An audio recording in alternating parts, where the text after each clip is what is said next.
Hello guys, I am Andy, proud owner of artifice tattoo studio. तो आप लोग कैसे हो? तो आज का जो वीडियो होगा ये होगा टैटू सेफ्टी एंड टैटू का जो हाइजीन मेंटेनेंस होता है उसके ऊपर। और इसमें मैं पूरा जो सेफ्टी मेजर्स एंड हाइजीन का जो पार्ट होता है मैं कवर कर दूंगा। इसमें आर्टिस्ट लोगों को भी बहुत कुछ जानने को मिलेगा।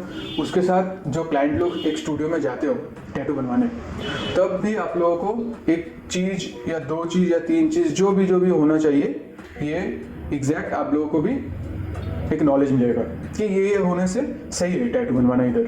ठीक है, तो कुछ भी नहीं हो रहा है तो आप लोग आर्टिस्ट से पूछो क्यों नहीं हो रहा है। मैं जो भी बताऊंगा ये बहुत ही मिनिमम होगा रिक्वायरमेंट एज इन हाइजीन के मामले में। और ये सब आर्टिस्ट को मतलब मेंटेन करना चाहिए, सब आर्टिस्ट को, क्योंकि बहुत सारा तो मैं जो भी इस वीडियो में बोलूँगा ये सब हाईली एक्सपेंसिव नहीं होगा, तो सब आर्टिस्ट लोग इसको फॉलो अप कर सकते हो। तो इसमें मैं जो कवर करूंगा वो होगा कि टैटू सेटअप जब आप लोग कर रहे हो उसके दौरान क्या क्या सेफ्टी मेजर्स लेना चाहिए।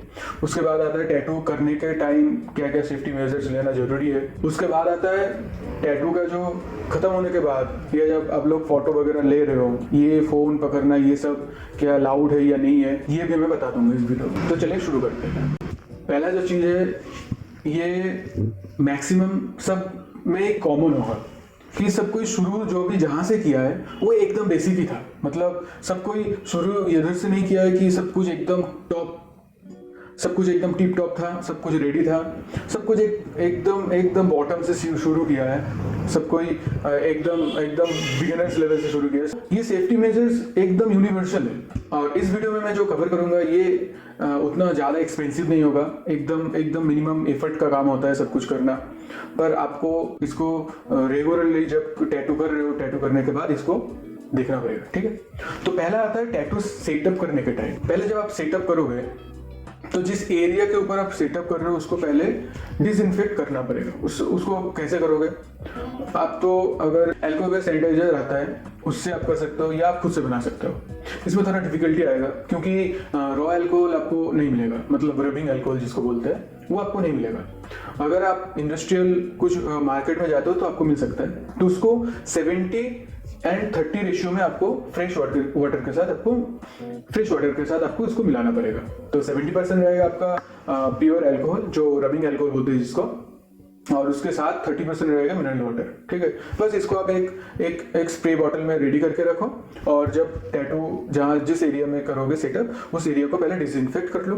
फिर आएगा आपका उसको कवर करने का दो तरीके होते हैं। एक होता है आपका फूड रैप या थिन रैप और उसके अलावा होता है आपका डेंटल पेंट। कोई एल्युमिनियम फॉयल भी यूज करते हैं, पर वो क्या होता है ना थोड़ा मरोड़ जाता है तो वो दिक्कत हो सकता है। इसके बाद आता है आपका जो इंक वगैरह है उसको अच्छी तरह से थिन रैप से कवर करना।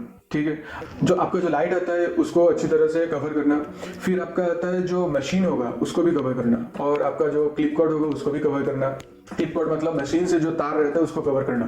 ठीक है, हम नॉर्मली टैटू ग्रिप लेके फिर आपको टिश्यू पेपर लगा के फिर पेपर टिप लगा सकते हो। उससे क्या होगा वो एक बैरियर का काम करेगा, कुछ इंक वगैरह उसमें लगेगा नहीं। ठीक है, फिर भी इसको सैनिटाइज करना पड़ता है क्योंकि आपका जो सैनिटाइजेशन का प्रोसेस है वो भी मैं बता दूंगा कैसे क्या करना है। तो ये आइटम में आ गया आपका पहले रैप होना हो गया। उसके बाद जो इंक कप ले रहे हो आप वो तो डिस्पोजेबल होता है। ठीक है, उसके बाद आता है आपका वैक्स जो आप यूज कर रहे हो टैटू के करने के टाइम, मतलब ऑइलमेंट जो यूज कर रहे हो, END को यूज करता है, कोई वाइटमिन कुछ यूज करता है, वो आपके ऊपर है। जो भी आप यूज करो वो एक बार में कोशिश करो कि होल टैटू का एक बार में ले लो, बाद में लेने का कोई जरूरत ना पड़े।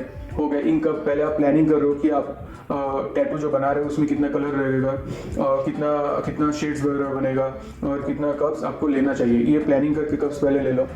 फिर उसके बाद एक कप में पानी ले लो थोड़ा। अगर आपको नीडल बार बार वॉश करना पड़े तो वो कप में आप कर सकते हो।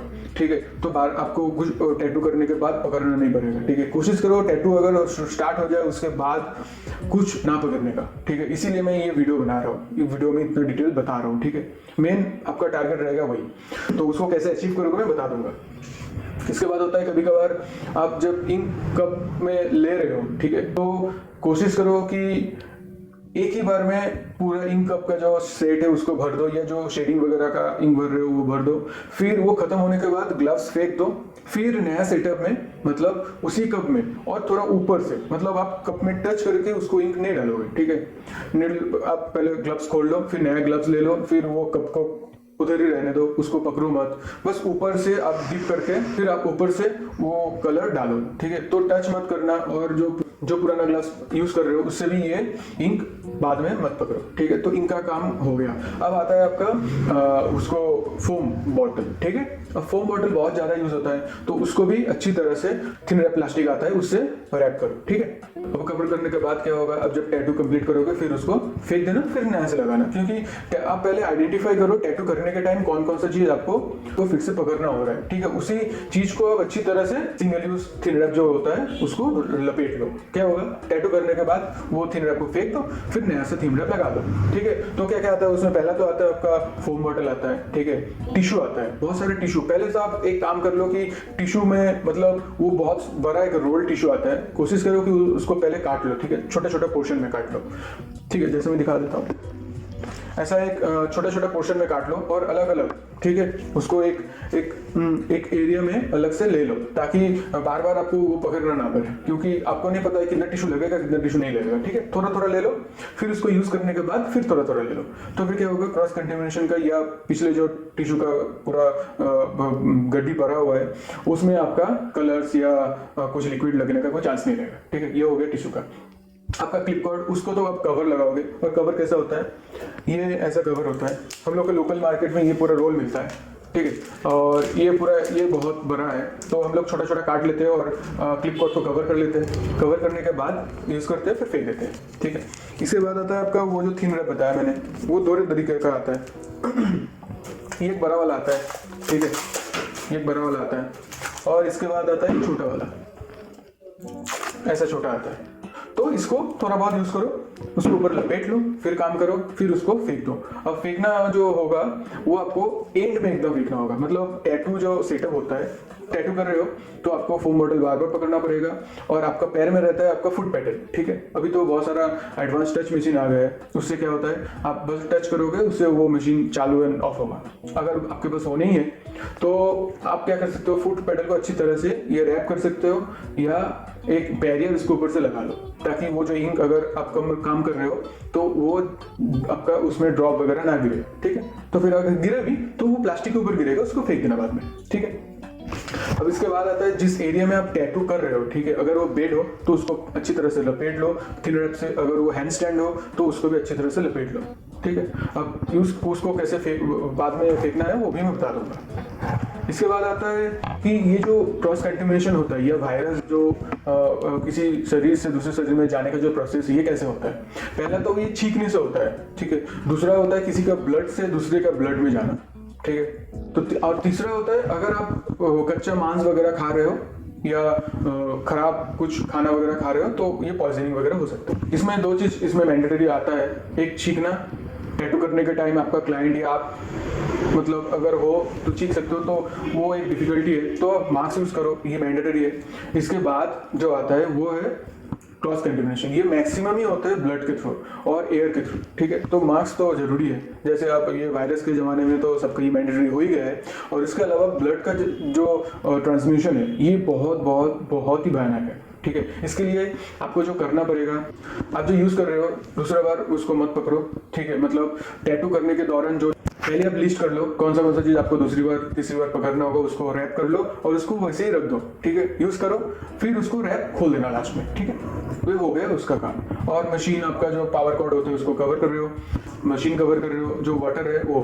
अब लास्ट में जब आप पूरा कंप्लीट हो गया सेटअप, टैटू करना जब कंप्लीट हो गया आपका टोटली कंप्लीट, तो क्लाइंट से 2 से 3 बार पूछ लो अच्छी तरह से, ताकि वो अच्छी तरह से चेक कर ले टैटू को, और आप भी अच्छी तरह से टैटू को चेक कर लो, ताकि बाद में जाकर पता ना चले कि ये एरिया को मैंने मिस आउट कर गया। और क्लाइंट को भी देख लेने बोलो, तो कंफर्मेशन अगर हो गया फिर भी क्लाइंट कुछ नहीं बताया और आपने भी देख लिया अच्छी तरह से, तो फिर ये टैटू फाइनल हो चुका है। अब इसको कैसे फेंकना है, ठीक है। टोटल जो रैप होता है उसको अच्छी तरह से कोने कोने से उठा लो, ठीक है। मशीन से पहले अलग रखो, क्लिप कॉर्ड को खोल लो, उसको साइड में रखो, मशीन को अलग रखो, फिर पूरा जो एरिया है सेटअप को अच्छी तरह से उसको पैक कर लो। पैक करने के बाद ग्लव्स के अंदर उसको पकड़ लो पूरा, ठीक है। पूरा पकड़ लेने के बाद उसको एक साइड में रखो, ठीक है। अब मशीन से आपका निडल खोल लो। निडल खोल के कोशिश करो कि बॉटल में रखने के लिए, ठीक है।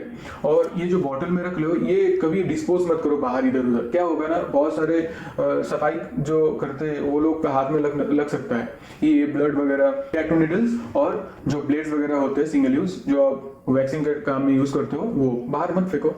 तो फिर क्या होगा, किसी के हाथ में लग सकता है। अगर आप फेंकने का जगह नहीं है तो एक बॉटल में अच्छी तरह से उसको महीने जमाओ। फिर उसको कहीं पर जहाँ पर वो लोहा गलाया जाता है उधर जाके दे दो। तो फिर क्या होगा, वो लोग उसका एक चीज ध्यान में रखना, ये जो निडल होता है ये सिंगल यूज होता है। कभी भी इसको मत सोचना कि इसको स्टेरिलाइज करके यूज कर सकते हो, कभी मत करो, कभी भी नहीं, ठीक है। एक बार हो गया, उसको बॉटल में डालो, काम खत्म, ठीक है। इसीलिए हम लोग क्या करते हैं, प्रैक्टिस करते हैं। जो क्लाइंट टैटू करने के लिए आते हैं उनको पहले ही दिखा देते हैं कि ये निडल एंड टिप जो भी है, कार्टेज या नॉर्मल निडल, वो दे देते हैं। आप डेट वगैरह चेक कर लो, सील वगैरह चेक कर लो, फिर हम टैटू स्टार्ट करते हैं। और एंडिंग में पूछ लेते हैं बहुत सारा बार कि ये सही है कि नहीं है, आपको कुछ एक्स्ट्रा चाहिए तो बताइए, कुछ मॉडिफिकेशन चाहिए तो बताइए। फिर 100% एकदम एक्यूरेट हो गया, सब कंप्लीट, और इसमें कुछ काम करने का नहीं है। फिर एकदम क्लाइंट के सामने सब कुछ उड़ा के फेंक देते हैं। क्या होगा ना, आपका एक गुडविल हो जाएगा फिर कि ये जो आर्टिस्ट है और ये जो स्टूडियो है, जो भी हो, ये अच्छी तरह से हाइजीन मेंटेन करता है। क्योंकि अभी 2020 में कोविड की वजह से ये बहुत सेंसिटिव इशू है। तो आपको मैंडेटरी इसको सही से मेंटेन करना चाहिए। जो भी कर रहे हो अच्छी तरह से process by process follow up करके करो, ठीक है। अब इसके बाद आता है एक मेन चीज जो है टैटू का ग्रिप। बहुत सारे ऐसे करते हैं कि टैटू का ग्रिप सोचते हैं कि वो तो टिप में ही गया है और ग्रिप में तो वो कुछ लगा नहीं है, तो ग्रिप को रीयूज करते हैं। हाँ, वो बिना स्टेरिलाइज किए, तो उसमें दिक्कत होता है क्या, आप जो हैंड यूज कर रहे हो बार बार, उसमें इंक वगैरह या कुछ प्लाज्मा वगैरह लग सकता है, वो फिर जाके आपका जो ग्रिप है उसमें भी लगता है। तो ये अगर आप रीयूज करोगे तो क्रॉस कंटेमिनेशन के चांसेस बहुत रहते हैं, ठीक है।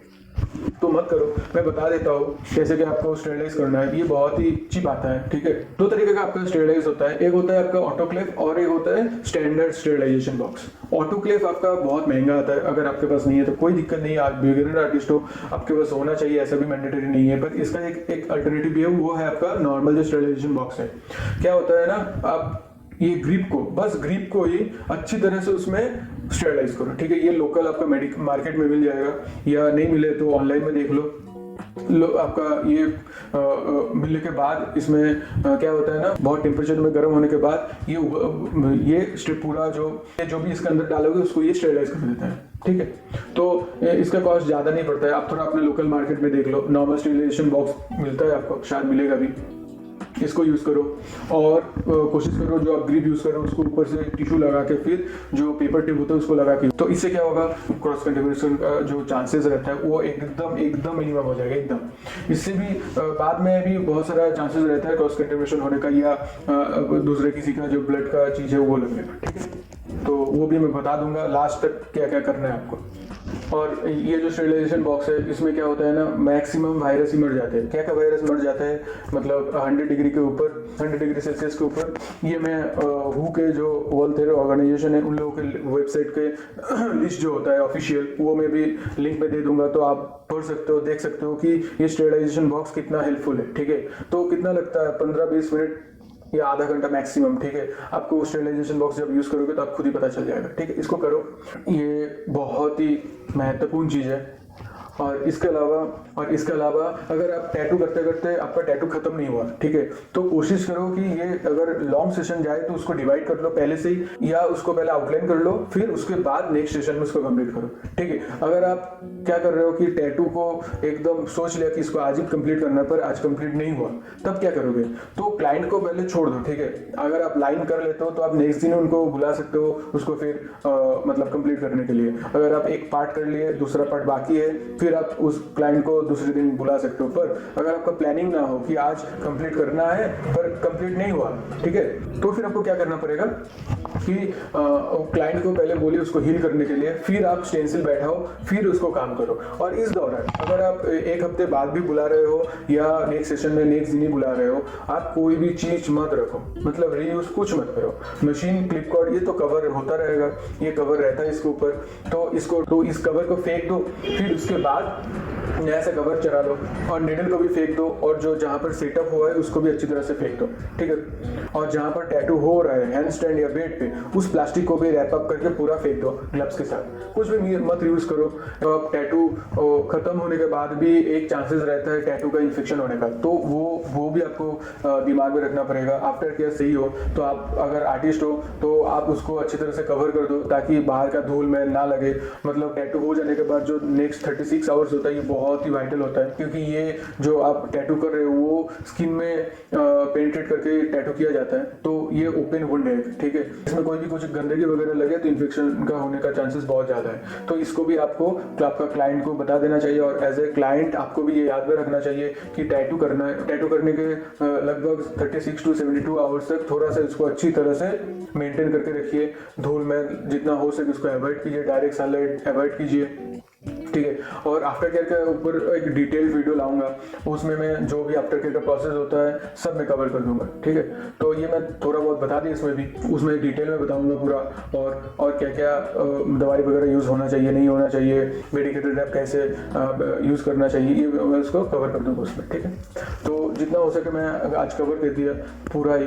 और एक बोनस टिप रहेगा, थिन प्लास्टिक का जो सिंगल यूज़ ग्लव्स आते हैं उसको आप यूज़ कर सकते हो। वो टैटूइंग के टाइम में नहीं, पर जब आप चीज़ों को खोलोगे, मतलब जो आपका टैटू का जो मशीन है उसका जो कवर, टैटू का जो क्लिप कॉर्ड है उसका कवर, ये सब जब खोलोगे तब इसको यूज़ करो, ठीक है। तो फिर क्या होगा, आपका एक सेट और एक पेयर का जो आपका नॉर्मल ग्लव्स है वो बच जाएगा। बहुत सारे आर्टिस्ट इसको फॉलो अप नहीं करते, तो उन लोगों के लिए बस है, ठीक है, कि अगर आप दूसरा वाला जो नॉर्मल ग्लव्स आ रहा है उसको यूज़ नहीं कर रहे हो पर खाली हाथ से कर रहे हो तो मत करो, ये बंद कर दो। इसके लिए और एक सोल्यूशन है, ये प्लास्टिक जो आता है एकदम थिन आता है, तो ये अच्छा सा काम करता है। आप उसको बस खोलो अच्छी तरह से, एक हाथ से पकड़ो, दूसरा हाथ से खोलो और फेंक दो, ठीक है। तो आप मतलब एक ही टाइम में 5-6 भी प्लास्टिक जो थिन रैप आता है उसको यूज करने से भी कोई दिक्कत नहीं होगा और आपको फर्क भी नहीं पड़ेगा। ये बहुत ही मतलब गुड हैबिट है यूज करना इसको। अगर आप नॉर्मल जो रबर ग्लव्स आते हैं उसको नहीं कर रहे हो बार बार यूज, तो इसको यूज कर सकते हो। और पूरा टैटूइंग के टाइम में आप रबर ग्लव्स यूज करो,